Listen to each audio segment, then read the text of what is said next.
Hey guys, what's going on? Welcome back to another video.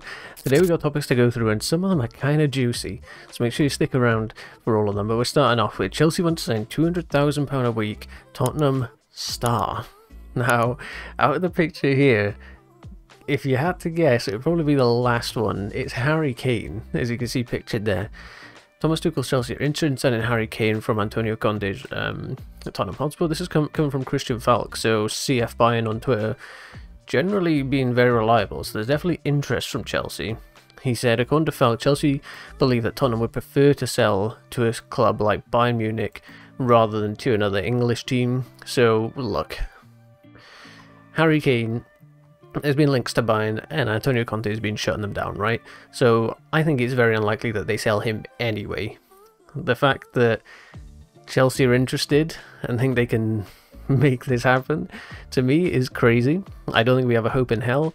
Not necessarily because of him, you know, he is an Arsenal fan playing for Tottenham, so I don't think his allegiance to Tottenham would be that strong. Maybe I'm wrong.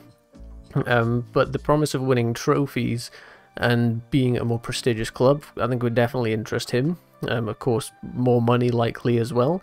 But I just do not think there is a way in God's green earth that Chelsea would be able to get Kane from Tottenham. Even if we offered 150 mil, I'm still not sure it happens. So, you know, 28-year-old striker, Premier League proven, would score tons of goals. But I think this one's a little unlikely, but we'll see. Maybe when Todd Boehly was talking about making a statement signing in his first transfer window, maybe this is what he had in mind, but I don't think so. So on this one then, Chelsea now switch their focus to signing amazing player instead of Koundé. Club need to sell him, and this is just more links strengthening the Denzel Dumfries from Inter Milan. The links to him. Apparently Inter kind of need to sell him, they need to raise funds, so he could be one that leaves.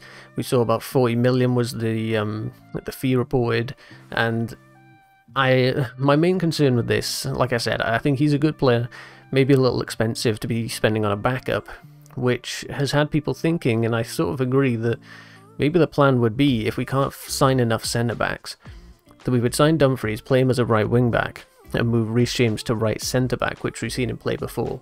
Now, not only do I think that is crazy, I think that would be one of the biggest mistakes Chelsea would make this year, because yes, Reece James is good as a centre-back, he's amazing as a right wing-back, and you'd be losing out on his creative ability up front. So for me, this is one, if this is the plan with signing Denzel Dumfries, then Chelsea should not be doing it. If he's, you know, going to rotate with Reece James, then in that case, sure, I think this one, it'd be a good signing, like an amazing backup to Reece James. So here we have Graham Bailey with a report saying, among the alternatives to Jules Koundé being considered by Chelsea are Villarreal's Pau Torres, we've seen those links early in the transfer window, Inter's Milan Skriniar, RB Leipzig's Gvardiol, and Bayern Munich duo Upamecano and Pavard. Now, of these, I think I would have taken Pau Torres. I'd take that. I'd take Skriniar. I'd take Gvardiol. Upamecano I maybe have some doubts over, and the same for Pavard. But honestly, if Chelsea ended up with any of them, I'd be pretty happy, considering that our starting two would probably be Thiago Silva, Koulibaly. You've got Levi Colwill, Trevor Chalobah, Ethan Ampadu as backups, and then if you strengthen that, you know, with a Gvardiol in there as a starter, a Skriniar as a starter, Pau Torres as a starter, I think I'd be happy with any of them. These last two from Bayern Munich, they're a ring below, but I'd still be pretty happy to get them in, and at this point, I think we just need to get one of them over the line before the season starts in less than 2 weeks now. So, key days ahead for Chelsea, we'll see who they target. My ideal choice, probably Gvardiol, but it's also likely the most expensive, so unlikely, I think, there. And then added onto that, we have the Kimpembe situation remaining the same.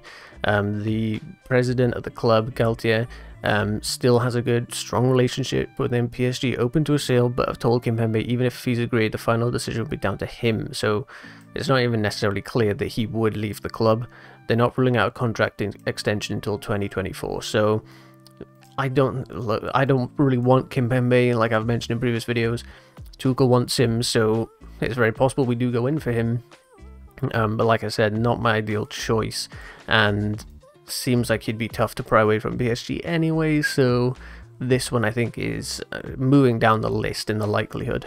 Next up, we have Chelsea have been offered a chance to sign 3-time league champion, but they don't want him. And this is PSG defender Thilo Kehrer, as I assume you pronounce that.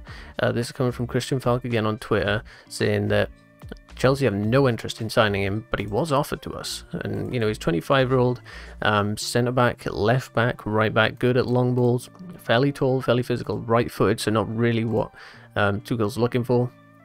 Looking at his heat map, definitely plays more on that right-hand side, you know, as a rotation option. 27 matches played, 16 starts with about 56 minutes played. He managed 2 goals, and, you know, the numbers are okay. Ground duels are pretty weak, the aerial ones are okay. The average rating for the year is 6.86. No actual injuries across the year, which is good. But I don't think he's the caliber that Chelsea are looking to get this year. So I think that's probably why we haven't shown any interest, because we've got players that can serve as backup, right? Ethan Ampadu, Levi Colwill, Trevor Chalobah.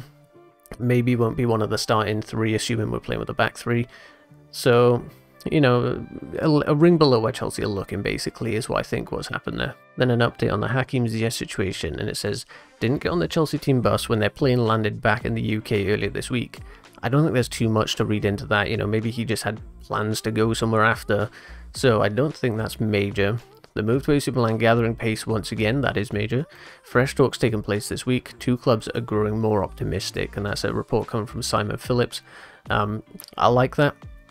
I think if we can get Hakim Ziyech out, one of the other attackers, that allows Chelsea to go and sign someone else that's going to, you know, have a better output in that front line. So this one, definitely one I'm eager to see happen. And then keeping on the same sort of vein, Newcastle are interested in signing Timo Werner, and that's coming from Christian Falk again.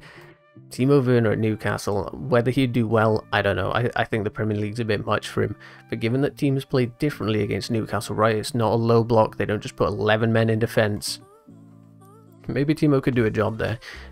They certainly have the financial capabilities to be taking Timo Werner, so this is a good opportunity for Chelsea to offload a player that isn't really good enough to play at the club, and one that could definitely afford him, so maybe keep our eyes on this one.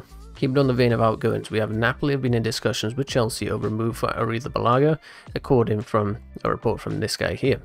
However, the player's salary would be a sticking point, and Napoli would require a contribution from Chelsea to ensure any deal. So we're going to end up having to pay, I don't know, half, a third of his wages, whatever it might end up being. Not an ideal situation at all. If he's going to go, we'd want someone, ideally, to be able to negotiate with him and say, look, you're willing to take a wage cut to come play here, get first team football. If that's not possible, then Chelsea are going to have to pay some of his salary, which sucks. But considering we'd get a big transfer fee, it would save us some money, you know. If half of the salary is paid for, that's at least something. It's unfortunate, but Todd Boehly, they've got their plans for this new regime, and they're fixing mistakes that the previous regime have made. So one that I'd like to see happen, but ideally Chelsea don't want to be paying that salary. And then some potentially big news. We have Thomas Tuchel rules out Chelsea starlet's departure this summer. And as you can see pictured, it's Armando Broja. And that's basically a report coming from the Daily Express, so not the most solid reports, saying that Thomas Tuchel isn't at all interested in selling Armando Broja despite interest in the youngster from elsewhere. And that, obviously, if you're a fan of Broja, if you're not, I guess that's bad news, but to most of us, that is very good news. Broja, as much as he wants to leave and doesn't think he's going to get the game time, he will this season if he's good enough. We saw glimpses at Southampton, but we need to see more this year. And Thomas Tuchel saying that you're not going anywhere, we want to keep you, is a good sign. Once he's, you know, fixed up from this little ankle injury he had, he will be utilised and hopefully can score a bunch of goals for Chelsea and develop even further, right? The guy's so young, we can't judge him solely off this season. He's one that will develop well into the future, so good news on that one. But that's going to be the end of the video. If you did enjoy, please be sure to leave a like, hit subscribe and the notification bell, and you'll never miss out on a future video. Thank you for watching, guys. I'll see you at the next one. Goodbye.